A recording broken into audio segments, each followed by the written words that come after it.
बिस्मिल्लाहिर्रहमानिर्रहीम। अस्सलाम वालेकुम। कैसे हैं आप सभी लोग। तो आज मैं आपके लिए लेकर आई हूँ चिकन चटनी पुलाव।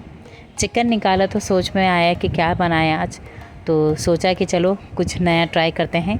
तो ये बनाया, बहुत ज़बरदस्त, बहुत मज़ेदार बना, घर वालों को बहुत पसंद आया। आपके साथ भी शेयर करते हैं। तो रेसिपी में सबसे पहले जो मैंने स्टार्ट किया था, वहाँ से लिया था मैंने हरी मिर्च चटनी बनाने के लिए। तो 6 हरी मिर्चें ली थी मैंने, उसको मैंने इस तरीके से चॉप कर लिया, इसको मैंने मिक्सर के जार में डाल दिया। यहाँ मैंने 1 कप जो है वो पुदीना लिया था, इसके पत्ते लिए थे। फ्रेश पुदीना लिया था मैंने बिल्कुल, क्योंकि चटनी जो है वो कलर उसका हमें हरा हरा चाहिए था। तो ये दोनों चीज़ें जो हैं वो फ्रेश लेनी है हमें। तो हरा धनिया यहाँ पे लिया था, ये भी मैंने 1 कप लिया था, और इसको बारीक बारीक कट कर लिया था मैंने।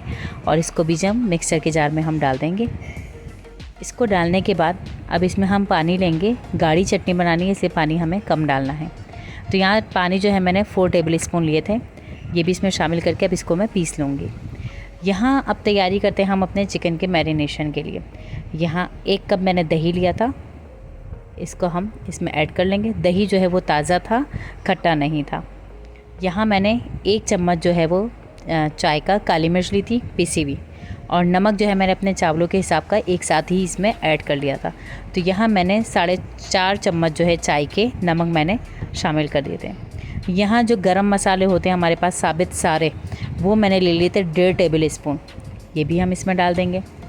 यहाँ पर अब जो हमने मिक्सचर जो अपना पीस के रखा था, वो सारा का सारा इसमें हम डाल देंगे, और इसको डालने के बाद मिक्स कर लेंगे अच्छी तरीके से। मसाले को बिल्कुल दही में मिक्स कर लेना है। सेम इसी प्रोसेस से आप बनाइएगा, आपकी रेसिपी भी बहुत ज़बरदस्त बनेगी घर वालों को कि ये रेसिपी। यहाँ मैंने चिकन लिया था 1 किलो, इसके अंदर जो है वो अब इसमें शामिल करके इसको हम मिक्स कर लेंगे अच्छे तरीके से। साथ साथ ले लेंगे लहसुन अदरक का पेस्ट, ये था हमारा 1.5 टेबल स्पून। इसको भी डालकर हम अच्छे तरीके से जो है वो मिक्स कर लेंगे अपने चिकन में। यहाँ चिकन जो मैंने मिक्स कर लिया था अच्छे तरीके से, फिर इसको आधे घंटे के लिए मैरिनेट करके रख दिया। अब यहाँ मैंने बड़ा भगोना लिया है, उसमें मैंने 3/4 कप जो है वो घी लिया था, मेल्टेड घी लिया था। कोशिश कीजिएगा कि पुलाव जो है वो घी में बनाएं, क्योंकि इसी में ही मज़ेदार बनता है। अब यहाँ मैंने 2 प्याज ली थी, उसको बारीक बारीक जो है वो मैंने कट कर लिया था। प्याज मीडियम थी। और अब इसको जो है हम इसको ब्राउन कर लेंगे। लाइट ब्राउन करेंगे, डार्क ब्राउन नहीं करेंगे, इतना ही ब्राउन करना है इसे। अब इसमें से जो है वो मैं थोड़ा सा सेपरेट कर लूँगी, मुझे ऊपर से जो है वो गार्निश करना है पुलाव। तो इसमें हम थोड़ा सा जो है वो अलग कर लेंगे प्याज को, ब्राउन प्याज को। ये इतनी काफ़ी होगी। अब इसको थोड़ा चला लेंगे ताकि जले ना। अब यहाँ पर जो मैरिनेट हुआ हुआ चिकन था हमारा, इसको हम शामिल कर देंगे इसमें। प्याला जो है वो भी अच्छे तरीके से साफ़ कर लीजिएगा। यहाँ इसको हम थोड़ा ही मिक्स करेंगे, ज़्यादा मिक्स नहीं करेंगे। जब मिक्स हो जाएगा तो चिकन गलने के लिए हम छोड़ देंगे अलग। जब 10 मिनट हो जाएंगे चिकन को, तो इसको हम कवर हटाएंगे और इसको हम थोड़ा चला लेंगे, ताकि जो मसाला हमारा ऊपर आ जाता है भाप से, वो मिक्स हो जाए इसमें, हरा मसाला जो ऊपर आया बता। तो इसको हमने मिक्स कर लेना है अच्छे तरीके से। जब ये मिक्स हो जाएगा और पानी थोड़ा खुश्क हो जाएगा, तो इसके अंदर अब हम शामिल कर देंगे अपने चावल यहाँ पर मैंने लिए थे 4 कप, और इसको मैंने भिगो दिया था आधे घंटे के लिए।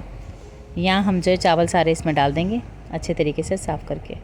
यहाँ चावल सारे डाल दिए हैं। अब इसको हम मिक्स कर देंगे, इस तरीके से पूरा बिछा देंगे। अब जब ये इसमें हम पानी डाल देंगे 5 गिलास, 5 गिलास मेरे चावलों के हिसाब से इनफ था। तो यहाँ इसको हम डालने के बाद इसको मिक्स कर लेंगे। मिक्स करने के बाद इसको कवर कर देंगे हाई फ्लेम पे पानी खुश्क होने तक। यहाँ पानी जो है वो खुश्क हो गया था। अब इसको जो है हम मिक्स करेंगे, ऊपर नीचे कर लेंगे चावलों को अच्छे तरीके से, ताकि जो मसाला नीचे है वो भी ऊपर आ जाए और पूरे चावलों में अच्छे तरीके से मिक्स हो जाए। अब इसको हम दम पे लगा देंगे 10 मिनट के लिए, फिर इसको आप गार्निश करके सर्व कर दें। तो यहाँ जो है वो पुलाव मैंने अपना सर्व कर दिया था। बहुत ज़बरदस्त, बहुत मज़ेदार ये पुलाव बना था। मेरी फैमिली को तो ये बहुत पसंद आया था, इसीलिए मैं आपको रिकमेंड करूँगी कि आप बनाएं, सेम इसी तरीके से बनाएं, आपको भी बहुत मज़ा आएगा। चलें तो फिर आपसे दोबारा मुलाकात करूँगी अपनी नई रेसिपीज़ के साथ। अपनी दुआओं में याद कीजिएगा और अपने चैनल को लाजमी सब्सक्राइब कर लीजिएगा। नोटिफिकेशन के बेल आइकन को लाजमी प्रेस कीजिएगा, ताकि आपको मेरी टाइम टू टाइम सारी रेसिपीज़ मिलें। तो इंशाल्लाह नई रेसिपी के साथ दोबारा मुलाकात होगी। अल्लाह हाफ़िज़।